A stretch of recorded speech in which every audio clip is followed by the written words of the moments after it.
Hey, I am Jordan Hill, and thank you for watching the Dirt to Sky Business Podcast.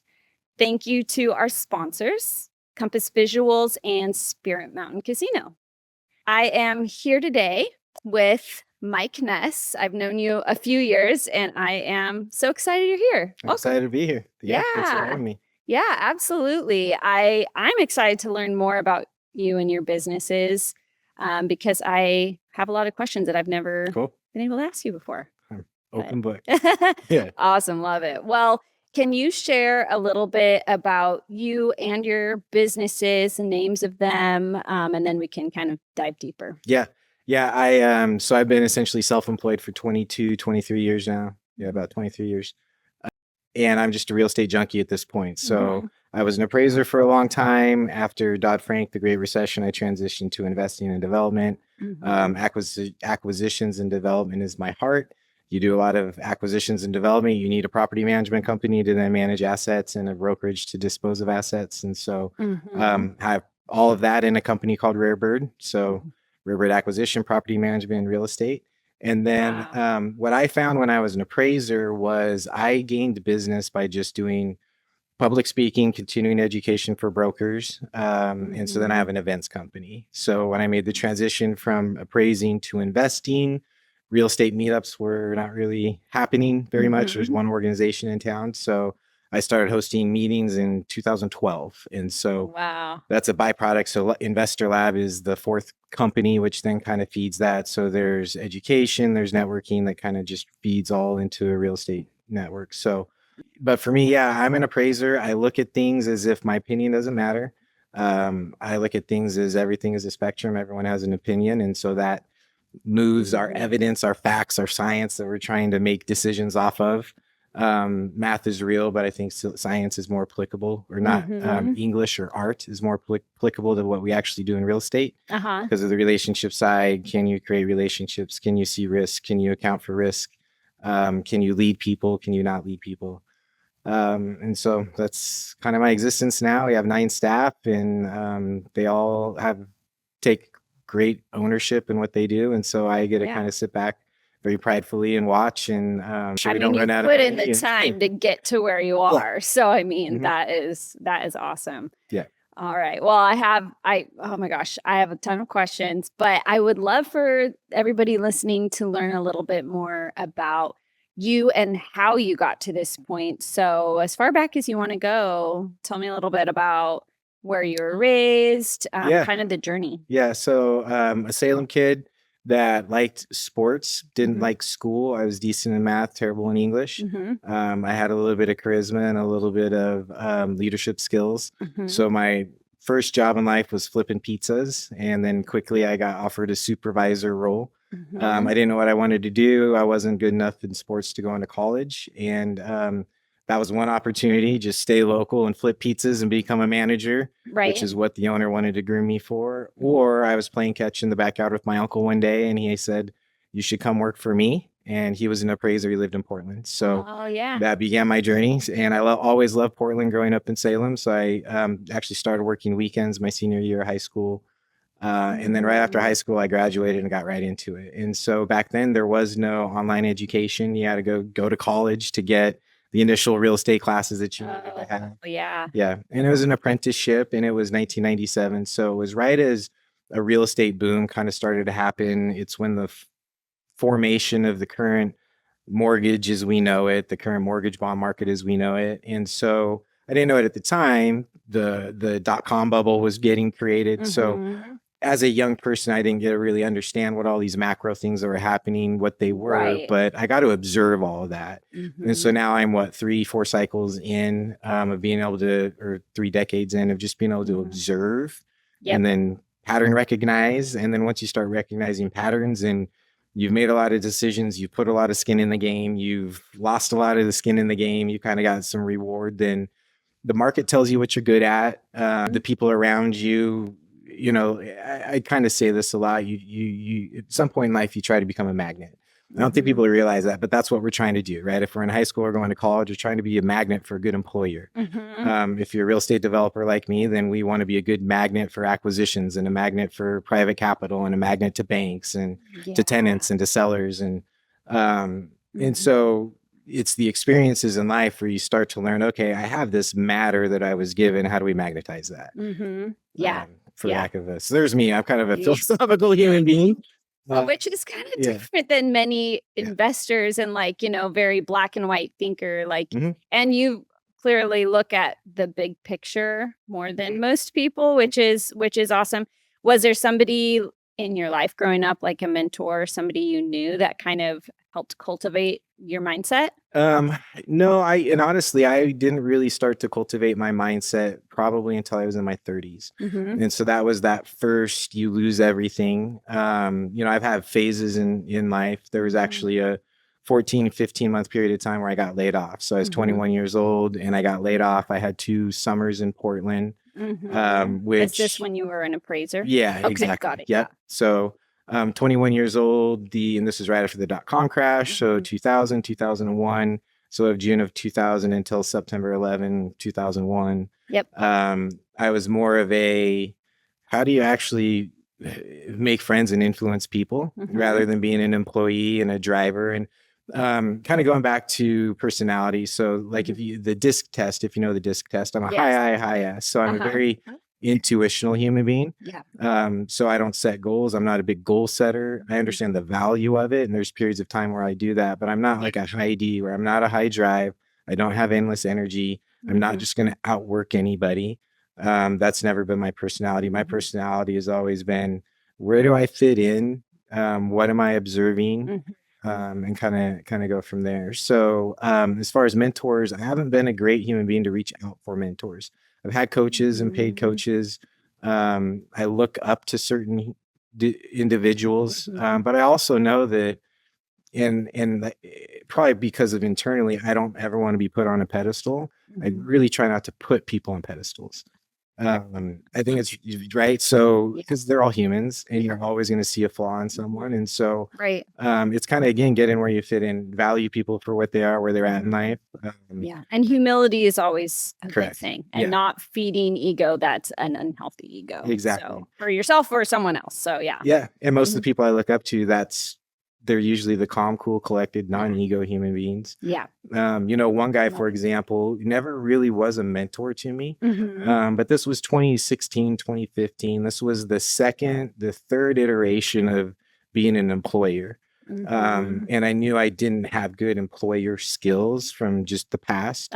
And I had met this mortgage broker, owned a mortgage company and a hard money lender in Portland. And I just met him for lunch one day. An appraiser introduced us.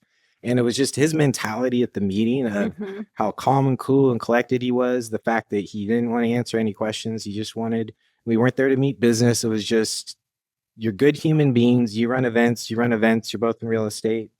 And reached out to him months after, like, what should I do? He recommended a few books. One of them was Traction, EOS, and Rocket Fuel. Yeah, so good. Yeah. So, there's just certain people that, because we get information from so many directions. So you need to have information that offsets each other. Right.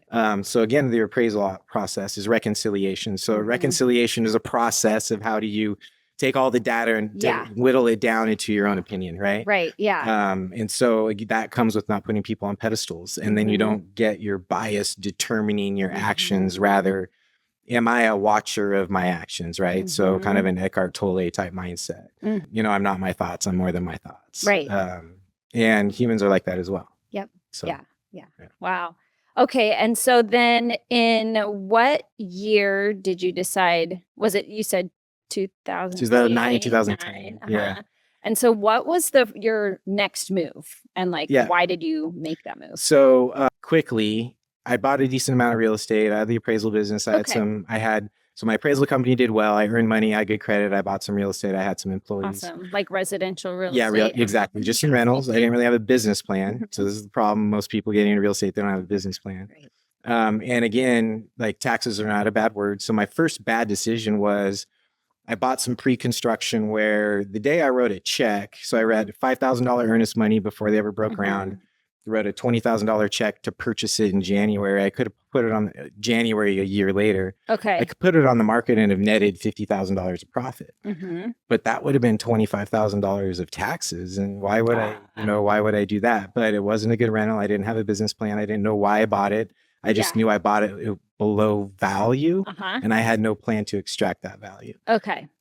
So, and that's kind of what real estate was back then, was the word doesn't cash flow. Why are you buying it? And I didn't understand how and why. But so I bought some various residences. They all went up in value. I had a lot of equity. I refinanced everything, pulled all the equity out that I could, bought a big personal residence, put the remaining money in the stock market because I knew I didn't know what I was doing, and I knew I needed to get educated. And then the stock market crashed and the real estate market crashed, and then the appraisal industry crashed because of Dodd-Frank legislation. So in 2009, it's, well, what do you do? I cashed out my 401k to buy a Rich Dad Poor Dad education package, which is when I stopped respecting Robert Kiyosaki, because it wasn't Robert Kiyosaki. It was this education company that sold to this education company that sold to this education company. And then you realize there's a whole world of making money in real estate education.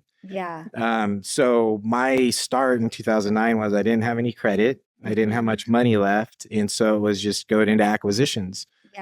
So there was a bunch of short sales and foreclosures at the time. I learned to go direct to owner and try and do deals direct to owner. It was an interesting environment because there wasn't a lot of capital flowing. Capital was really constrained. Deals were everywhere. And so then I just started, head down and just went and negotiated a bunch of real estate. I didn't have the means to own any of it myself.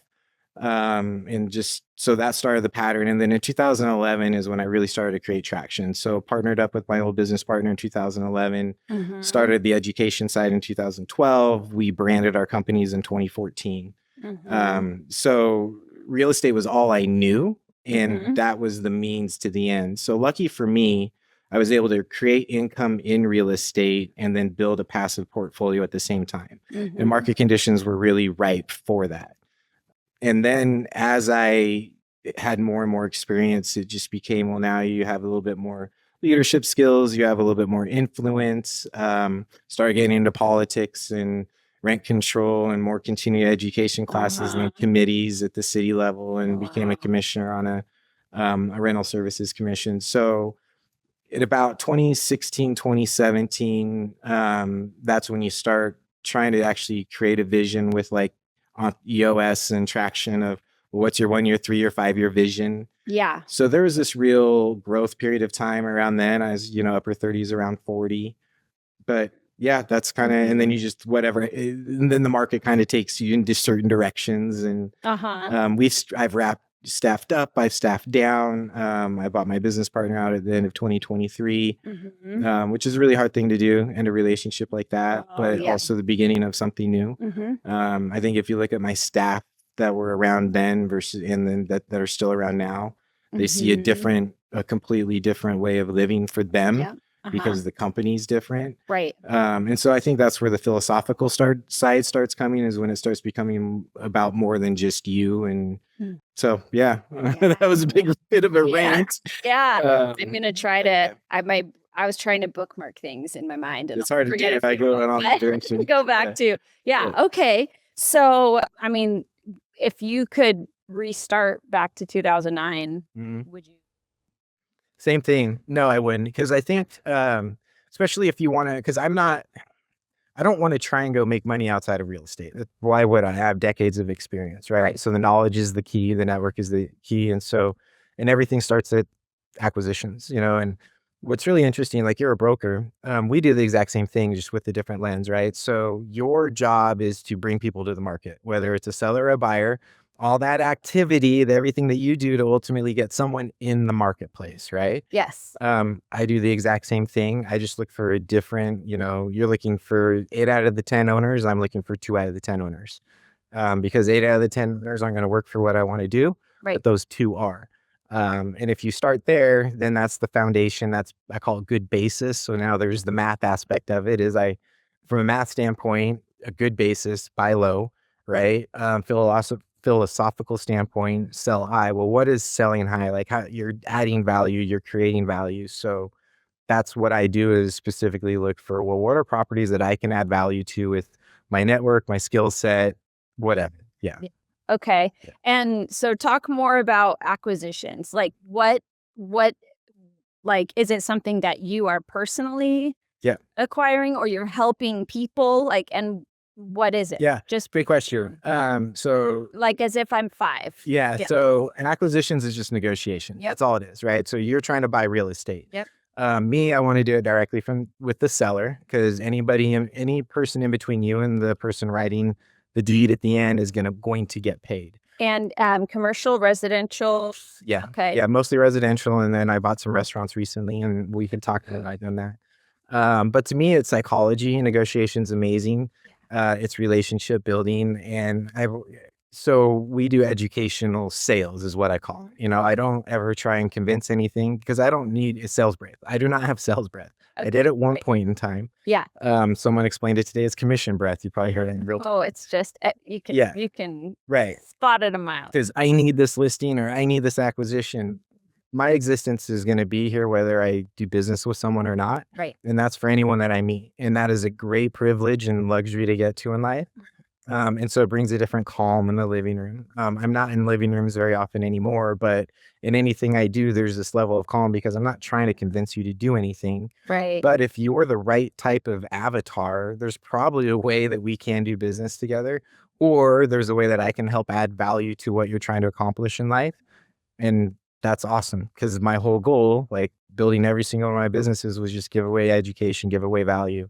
It's kind of the go-giver mindset, and then it just comes back to you in any shape or fashion.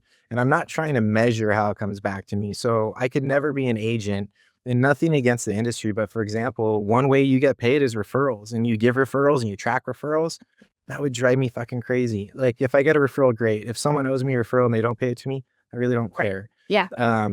Because it's just not what I'm in business for, right? That's a byproduct of being who I am. Yeah. And again, if you're a big enough magnet, then the byproduct of being who you are creates significant value in this world. And it's great just giving out value. And if you get something in return, that's awesome. Right. Right. Yeah. So you kind of try and, so from an acquisition standpoint, that's what I want. I want to talk to someone. What are you trying to accomplish? Do I fit in? Awesome. If I do, here's the reasons why and how. And if not, then we're still going to give you some type of direction to go. Yeah. Or even just don't go in this direction. Mm-hmm. So, yeah. I love that. I've been experiencing that personally with helping, people, potential sellers that are just in a tight spot, just personally in their life. And, I had a lady, can I pay you for this, favor you did? And I was just like, no, like, I just feel like if that was my mom, like I wouldn't, like, that's just not the right thing to do. And, I might never see her, talk to her again, but I gave her some value, and I like that, like what you give, it comes back to you in some way. It's just the right thing to do. Yep. I'm obsessed with waves, brain waves, radio waves, heart waves. Yeah. And that's what we're getting into then, is just kind of the physics of life that a lot of people don't want to talk about. Or put into context of other things. So yeah. Yeah. Mm-hmm. Yeah. Talk a little bit more about, developing, like how you developed yourself into a magnet. What are some of the characteristics of that? Yeah. Data mining, so observation, pattern recognition. So I just read a lot. For me, it was economics, it was real estate. Like a business journal is a great, and then the yeah. So yeah, because you can track what's happening from a lease standpoint, from a permit standpoint. Because I'm an appraiser and I wanted to be a developer, that leads me to certain types of educations. I love going to economic presentations. And you do that long enough, and then you just start becoming more valuable because you recognize patterns. I had the pleasure of meeting Jeff Hoffman, who he founded Priceline. He invented the kiosk check-in at the airport. Ridiculously smart billionaire, and he has a whole YouTube on this called data mining, and that's what he did, decades before I ever started it. So there is a scientific component to the way the chemicals move through our brains. So that is it, just absorbing as much information as you can. Yeah. If you do that and give value to people, then those two things, now you've got waves coming in, waves coming out. You're making me explain on a level I haven't ever done this. Oh, no, I love it. And just experience, right? So I'm not a fan of burning bridges. I don't burn bridges. There's people I want to do business with, but there's not a burn bridge. There's also at the same time, I don't have any problem calling people out. It's not something I do all the time. I'm not going to call everybody out, but there are some really terrible human beings in this world, especially in the real estate world. And if you are a leader of a community and you've been running events for 15 years, and there's these bad actors that are just wolf in sheep's clothing that are going around through your community, and you hear over and over and over again, do you allow that to happen or do you don't? And so, and this kind of happened more like when I started into the political stuff, which is, Oh, yeah. I believe what I believe. I stand for what I believe. I have enough humility that I'm willing to take in more information and change a position if it's worthwhile. I don't hunker down into groups. So when I was a landlord on the Rental Services Commission, it was kind of a joke. So I was supposed to be the mom and pa hat. So I was supposed to be the mom and pa person, yet I have a property management company. I own more units than anyone on the Right. as the more professional landlord out of all of them. But then you had all these other representations that were various professions. And then you have the tenant advocates, and we'd have a break and the tenant advocates would go here and the owners would go here. And I'm like in the middle, grabbing coffee and tea, not talking to anybody. So people start to respect that because that's where authentism comes from. And so I think I really started truly being authentic, in the mid 2000s. So, 35, 38, 39, 40. And again, that comes with a place of privilege where I'm really not concerned about offending anyone. I've learned enough that I'm not losing my private capital investors because I put something out there, because I know who I am on the inside and I know where my heart's at. So when you're not afraid to offend anyone, but you also understand the power and brevity that you have if you can offend someone, meaning be considerate, just trying to offend people. But if I'm going to stand strong and that offends someone, let that happen. Do you want to work with them? Correct. Yeah. It's just an integrity piece. Yeah. It filters through the kind of people you want to be around. Yeah. Yeah. Yeah, for sure. Yeah. I relate to that. When I started in real estate, I would cover all of my tattoos, and I was just trained in corporate life for that you just don't show that. It's not professional. And I didn't want to offend. I'm a recovering people pleaser, so I didn't want to offend them. And finally, I just was like, screw it. I love this part about myself. I love art. And so not only did I stop caring and started showing them and getting more, Inman had someone interview me about tattoos in the workplace. And then, and I got better clients, more clients. I became more successful, and I was happier. And I'm just like, I didn't expect that, but it's pretty awesome. There's a really good book that I read at the same time as I met a white-haired realtor. And at this meeting, he said, I'm at a position in life where I get to choose who I want to do business with. And then the book I was reading at the time is The Pumpkin Plan by Michael Malkowitz. And what it is to grow a giant pumpkin, you have to cut all the other pumpkins off of the vine, right? So from a business analogy standpoint is you have to get rid of the people you don't like to do business with. And if you get rid of the people you don't like to do business with, you make room for the people you do want to do business with. And then what you don't understand is now you just magnetize yourself to attract more people that you want to do business with. Right. And it starts off of getting referrals from those people because that interaction is significantly better. But then it goes beyond that and beyond that and beyond that. And then like what you mentioned is once you actually become confident about who you are, then life changes. Yeah. And that was my issue growing up as a little kid. It was as this kid, I didn't get along with people in school. As a decent athlete, I was always the captain of the team, but I didn't really know why, because it was more for performance and actual vocal leadership. And that just comes from not knowing your own value. And so when you then kind of start seeing and recognizing and then being brave enough to say, this is my value, then everything starts changing for you. Right. Yeah. I love it. Yeah. And that's where if you do have commission breath or you're desperate for a check, you will be working with people that don't trust you. And, that why would whatever just my seller, there's her. I know.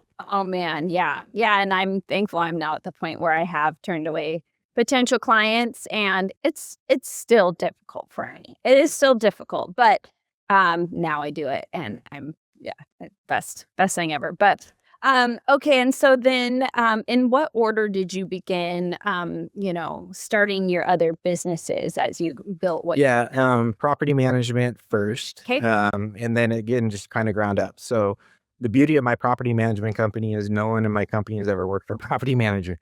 I started it from scratch. I don't have any property management experience. I was leasing agent to property manager, getting clients, and then just slowly built up. In fact, my portfolio manager, she came from New Seasons, just leadership, management of New Seasons, not happy with that anymore. And then we trained her. Yeah. My second in command, I actually met him leasing up a unit back in 2014. He had commercial property. He was coming from Collier's, a commercial property world in San Francisco. So Okay. he has way more and he's setting policies and procedures for us right now. Yeah. In fact, I let him do everything because I'm not a apologist. Yeah. Let him shine and do what he can do better. I have other agents that do things way better than yeah. So tainted, right? Like our businesses aren't tainted because they're built by us for us. And then brokerage is just more, that's an extension of education. Actually started as coaching, but it sucks coaching people that give you money and then they don't do anything. Oh, So, right. yes. Because I'm a people pleaser too. I don't want to waste people's money. And more importantly, I don't want to waste my time, and I'm not getting paid what I'm worth to be a coach. And so nothing harder as a leader to see someone and they can do it and they have the potential, and then it's just wasted. And that's not I'm not a motivator. Like I'm not a rah-rah. I'm a rah-rah human being, but I'm not going to hold anybody accountable. That's not something I value as. Yeah, I struggle to hold myself accountable. So I'm not an accountability coach, but from a structure, from a vision, absolutely, I can help people in that. And so brokerage was, well, if you're licensed, you have a commitment, and then now we can coach you. And so my brokerage still really is group coaching. It's just a bunch of investors. As a group, we do 50 transactions a year, and 45 of those are ours. And to answer your question, so no, I'm not an agent. I don't find deals for people. I have an acquisitions branch, and we find deals for ourselves. Sometimes there's overflow that we then pass off to our friends, but I want agency in my life. And in fact, you can hear my not hate, but just like AI taking out the real estate agent. Mm-hmm. AI is not going to take out the real estate agent because real estate agents are afraid to use it. AI will take it out because real estate agents are afraid to accept liability, meaning they're not. And do you know agents where their job is to go actually get the answer for you, or here's the person you can call so you can get your own answer so I don't get in trouble. Right? So AI is this amazing tool that can get you all the answers you need that you don't have to pay for, and you can get them really fast. And if you're not willing to take on the liability with passing information on, you're losing the best tool that's out there right now. Right. And that's honestly why I'm an investor or an owner, is I just want agency in the decisions I make. And I don't care about the liability side of it, which is I have so much insurance. There's amounts of insurance. But if my insurance policy can't cover it, then you know what? It's probably meant to be for me to get in trouble in the way I got in trouble. Yeah. Right? So. Yeah, got it. So, one question that I thought of, because yesterday I was talking to another business owner friend, and he was beginning to purchase more and more restaurants and, create kind of a holding company. So, and, you've built yours from the ground up, but what advice do you have for people that are thinking of whether it's purchasing businesses or building them and having them under what umbrella? Like what are some? Oh yeah, from a liability standpoint. Well, it's liability and tax. And that's what you have to weigh is how big do you want to get? Mm-hmm. You just want an insurance policy or an umbrella policy.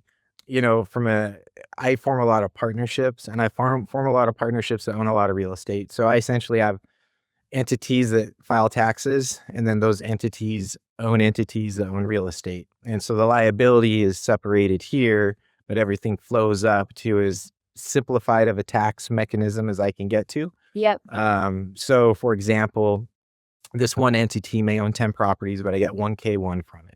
Whereas a lot of passive investors, so if someone does really well in life and then they get passively involved in a lot of investments, right, they'll have 15, 20 K1s because they're in 15 or 20 partnerships.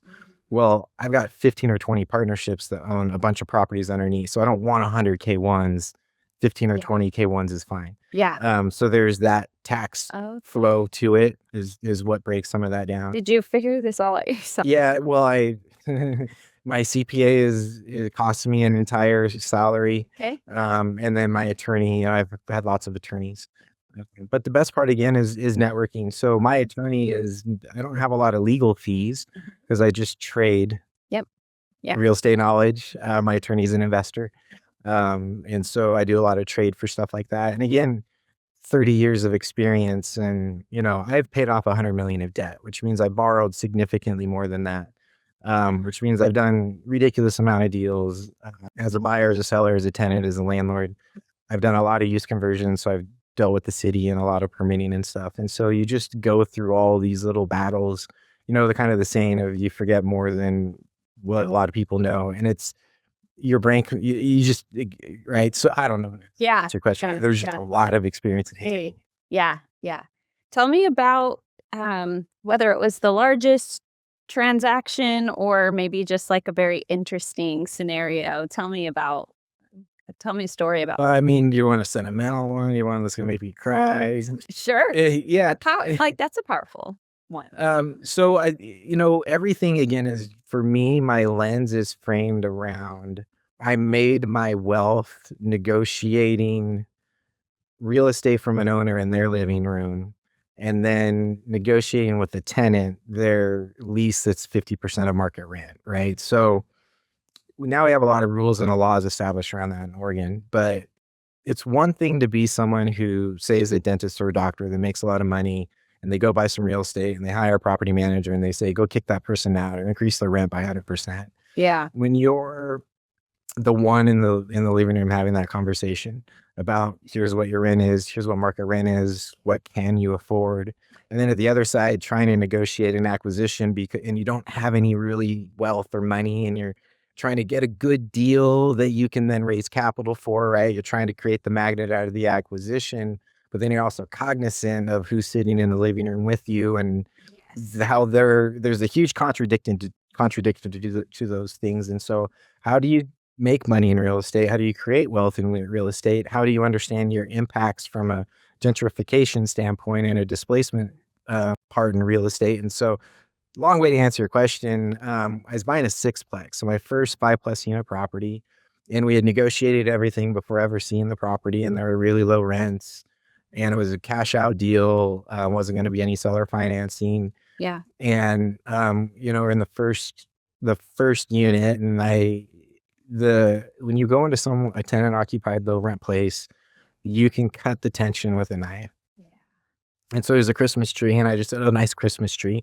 And the guy starts telling me the story, and he starts crying about, I haven't had a Christmas tree in 26 years. I know, because last time I had a Christmas tree was the last time I saw my daughter, which was when I was sober.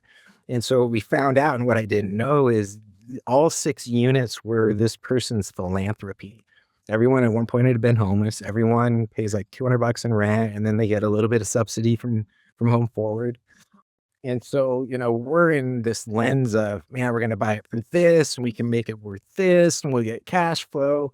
Yeah. So then that was the first real analysis of the difference between equity, which is not real, and cash flow, which is, how can you create equity that doesn't need to be real as long as you still create it? Meaning, if I buy this at a price, and is it going to have value, or can I make it worth value, more valuable? But in the meantime, can you keep the income stream lower than what it really should be to deal with this displacement issue and kind of social issue aspect of it? And so that's when my brain and my heart start getting tugged in different directions of, okay, well, if I say I want to be a community leader, if I say I want to have an impact in this community, what does that mean? Does that just mean I get to show a small percentage of the population how to build wealth and not care about how they do it? Do I show that there's more to the lens of just profit and loss statement and a balance sheet and a real estate schedule? And I think that's kind of where some of those philosophical questions started being asked. Yep. And so like that deal is like the first one that said, okay, there's a lot more than math behind this. And that's when he started then thinking about kind of bigger purpose. A long story short, it didn't slow me down at all as far as buying more real estate. It's just, I was always trying to find seller finance deals. How do we keep the tenants in it? There was a point in time where I essentially had a low income housing portfolio. None of it was subsidized through typical subsidy mechanisms. It was all subsidized by seller finance or private debt. And then through time, that kind of dissipates. But that's why I got involved at the political level, at the policy level. So, I understand why we have a rent control bill, which is more of an anti-displacement bill. I understand what it's like to, think about it. So the studio I could live in for $400 a month when minimum wage was like 8 and I made 15. Okay, well, the minimum wage worker now it makes 15. That unit's $1,400. Yeah. Yep. It's the ratio isn't the same, Yeah. and so I kind of have. How do you be conscious capitalism? How do you kind of live that and embody that? And to answer your question, some mentors that I've been around, I've been able to meet some people that are in the conscious capitalism movement, some really good organizational leader coaches and mentors. Yeah, and I kind of all that, and now that I don't even think about it, but all that's just framed my view on life, which is, I want my staff to be really wealthy or at least have the ability to choose what they want. Yeah. But we are in the real estate world. We can't please everybody. Right. Yeah, exactly. Yeah. And and this is a question that probably anybody listening can get wisdom from, but choosing your staff, like how did you, you've told me about two of them and how you met them, but like, what are some things that you've done right and maybe some past things you've learned from when choosing? Yeah. Past things, you got to trust your gut. You got to trust your gut. So I've done a lot of hiring and firing. Yep. So going on to the mentor Red Traction actually hired a traction implementer coach. And that coach was a local guy. He worked at Tektronix forever. So he'd hired and fired thousands of people. And he was actually in the interviewing process with us, but in kind of early on. So it was, well, how do you get right person, right seat? I love the saying. I think it's a Jim Rohn saying, but you gotta get the bus going. You gotta get the people on the bus. You gotta get the people on the right seat on the bus. Yeah. So, and that's where the slogan "Hire slow, fire fast" comes from. Yep. The gut's going to tell you right away whether or not they're a culture fit. And maybe it is for me because I've been around enough people that psychologically, Yep. it's easier to read people. But you have to have a gut from a culture fit standpoint. The best way to do that is hire through your core values, which is what this coach taught us. So our whole core values is leaders, educators, givers. I can't remember the other one. And we have a whole tagline behind those. But our hiring mechanism wasn't we just look at every application. It was, here's the application process. And if you go through the entire process and you see the one email where you're supposed to email your application to, then you get to the end and you're who we're deciding from. So that's one way, which is harder to do with how high employment got through COVID. What I found now is it's the magnet. It's to always be recruiting. So my best employees are ones that were recruited, that wanted to work for me. So Eric, who I leased a unit to, he called me directly when we had a property management ad out. And he didn't want that job, but he called me to say, I've always wanted to work for your company. And so I hired another property manager and then fired them within 6 or 7 months. I hired Eric at the same time as a part-time. So, and the reason I fired that other person was not a culture fit for lots of reasons. Yeah. And then immediately that gave space for the right person to fill lots of right seats. Yeah. And then the other thing is it's really hard, in business, typically you're ramping up expenses before you ramp up income. And that typically means, well, you don't want to hire too many people. People wear multiple hats. That's terrible for a company. It's terrible for the morale. Yeah. The best things I did recently was hiring another. So I hired my second in command. Eric had too much on his plate.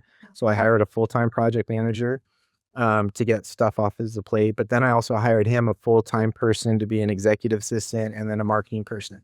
And so now he's implementing and leading things that he never could have if I didn't take those. So to me, that's, $200,000 more of expenses. Where's the revenue coming from a project manager and an executive assistant when you're just trying to free up one person who's doing project management, and more. Yeah. The revenue comes from them being more clear, thinking better, not having any anxiety, creating then systems of leadership that people then can follow. I'm not a big fan of VAs. Okay. Meaning, how does a VA fit into your culture? And what I'm finding now is because we didn't go heavy on VAs and we went heavy on in-office culture and human beings, now they are better suited, at least from what I've seen so far, is how do we implement AI into what we're trying to do now? Yeah. Or then how do they hire the right VAs? And so now the VAs that we do have been hired by our staff based on them being the right people in the right seat first. And so it's a slower, more expensive approach, but I think it's a better foundational approach just from the way I want to live. Yeah. Yeah. Yeah. I love that. Yeah. I have made the mistake of, because I liked someone as a person, I tried to mold them into the seat. I created the seat. The seat was there. It needed to be filled. I'm like, I like you. And I know you can do it. You could learn it. And just wrong choice. It just was. Yeah. And that's where personality tests and understanding human beings, a really good example. My first hire was Mel Dorman, who's built some really amazing things at the brokerage level and has been a TED speaker, but we hired her to be like this little assistant. It's just killed her every single day. Yeah. Way wrong. Right person could have put her in a whole bunch of different seats. Yeah. Really bad seat. Right. And then the other thing is culture does matter, and you have to, you don't read people just from how they communicate with you. You have to watch how they communicate with other people. And you have to look and try and hear what's not being said, because people will get manipulative. People will get protective. People will try to protect their jobs. And then that typically keeps other people down or pushes other people out. So it's interesting. And the culture starts with you. And if you're not recognizing things, or if you're always showing up late for a meeting, then guess what? You don't try and hold your staff accountable for not showing up on time, because they're doing what you do. Right. Exactly. So don't ask me how I know that. Yeah. Do. Yeah, exactly. So talk a little bit about the Investor Lab, what it is, and then also maybe some things that you didn't expect to learn yourself or to happen. Yeah. So Investor Lab it's just a networking event where we come networking, a speaker, and networking. Typically so here's what it's not. It's not a Rotary Club.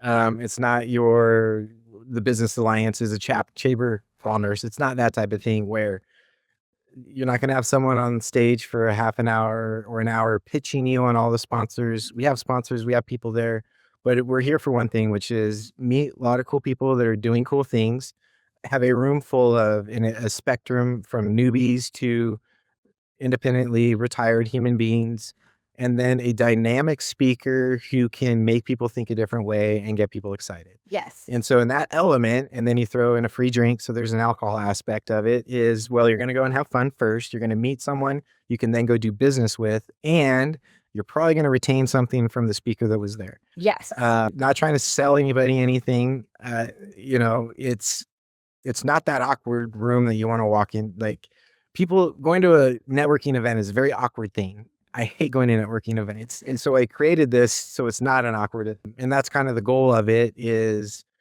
if you're not meeting people, you're not going to be successful in real estate. And that's how my life changed. So I spent 26 grand on a Rich Dad Poor Dad. What I got out of that was a mentor. So that was what you got to spend to get a mentor who came from Idaho that knew nothing about my market, but he wouldn't come until I attended a real estate meetup. Okay. And what I realized is when I attended that, well, those are the people I need to meet. And so if I didn't go to that meeting and didn't meet those people, I wouldn't have become who I am. Right. And so we just try and create that environment for other people. Yeah. So I tell people about it. So it used to be Wednesday nights, right? It's always been Thursdays. Oh, it's always been Thursdays. Okay. So when I tell people about it, I tell them when I show up, I'm a newbie in the room for sure.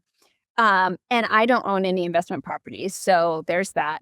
And so like low key, I'm currently the person that is learning the things but hasn't implemented, and I know that. And so but I tell people when I'm like, they're like intimidated to go, and I tell them I feel I'm an extrovert. I like networking events. I host them too. I'm very intimidated walking in there, and 80% of what's said from the stage, I don't understand it yet. But that's how that's how I know I should be there. Because if I just go to the same old thing with my level of understanding, I won't grow, like, for sure. And so I tell them, like, that's what you want. You want things that maybe some stuff is over your head, but that's how you learn. And there's people there. I've walked up to total strangers there and just introduced myself, and I was able to give, and I was able to learn something. It's a very cool, like, event that you've done. It's so good. Thank you. It's what I like is when you go to the other type of events I'm at is you go there and you sit down at a table. Right. You don't have any opportunity to meet anyone. And I go to those events alone and I don't like anybody at the table and then I just leave. Yeah. But no, you want to stand up and you want to walk around and you want to meet other people. And beauty is I've seen so many people do deals and I've seen so many people not do deals they shouldn't have done. Yeah. So it's fun. People should definitely come. Yeah. It's great. Yeah. No, it's so good. I actually, I've had Trevor on this podcast and he called me out big time. He's like, why aren't you coming? And what was it? Oh, just the fact that I've learned and I haven't implemented. And so that got me pretty good. So yeah.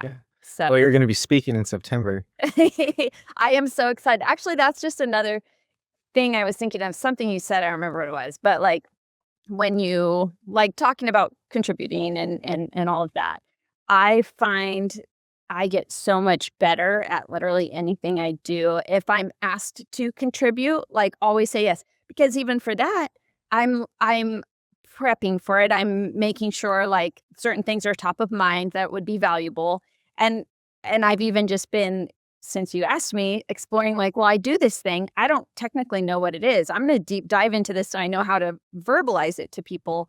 And I've gotten better at what I'm going to speak at because of that. So it's just cool how it works. The reps are huge. Yeah. And you get so many reps if you say yes to things. And when you're invited, again, goes back to the knowing your worth thing. If you say no and you don't show up, you don't get someone acknowledging that you're worth something. That's why they invited you there. Yeah. And then when you do show up, guess what? Someone's going to be happy you did. So you get acknowledgement there. And more importantly, now you have something to watch and you can get feedback off of.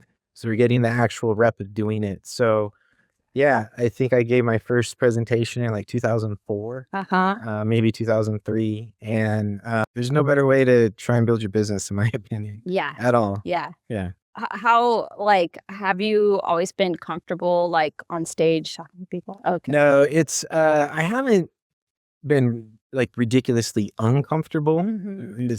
But for example, it's more that calm personality like you talked about. Yeah.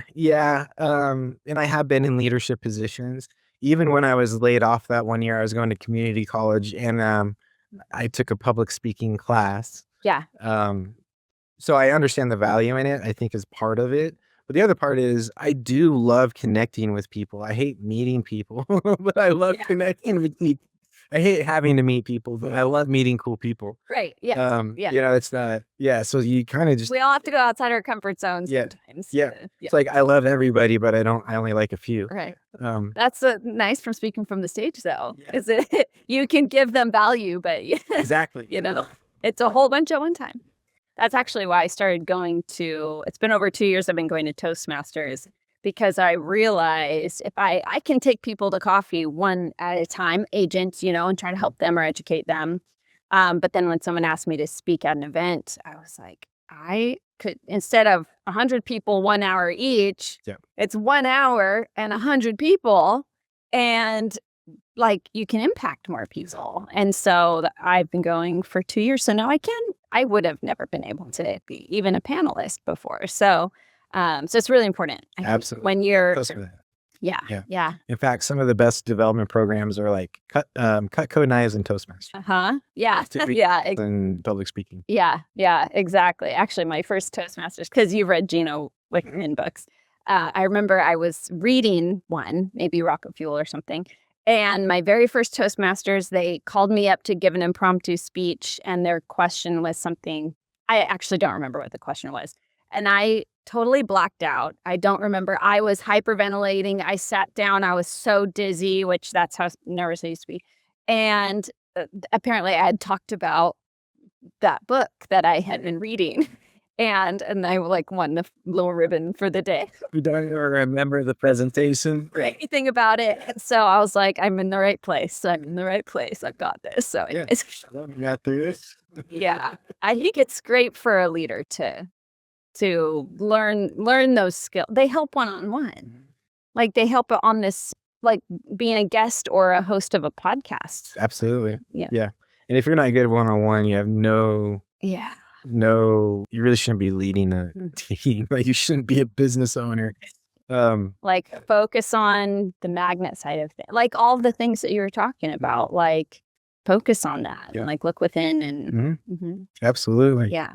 So, all right. Awesome. Well, before time's flown, this was some really, really, really good stuff. Yeah. Yeah. But yeah, before we wrap up, what is a kind of, if business owners could walk away with anything, what is just the main takeaway you want them to have and remember? Oh gosh, the main takeaway. I think understand what your core values are. I think it's really important for every business to have a core value that sets the foundation for the culture, which is then your purpose and why you're doing it. Yeah. And if you don't have a thought process of why we're doing this, then why are we doing it? Yep. Yeah, and invest in your staff. Like, yeah. If you don't have happy staff, you shouldn't have a happy life. Yeah.